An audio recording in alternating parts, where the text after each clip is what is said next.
ऐसा बैंगन समझ, मिर्ची डालने का अंदर और उसको ऐसे बना देने का काट ऐसा, उसके अंदर लहसुन भी डालने का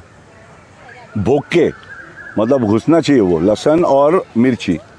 उसको लेने का गौरी। अगर तुम नसीब है तुम लोगों का कि गौरी तुमको मिले कहीं से, मतलब गाय का जो सूखा हुआ, मालूम है ना बच्चे लोग, गांव का है तुम लोग, आदत है सबको गैस पे खाने का, इजी है कि बिल्डिंग के अंदर अपन गौरी बौरी लगाए तो अपने को निकाल देंगे,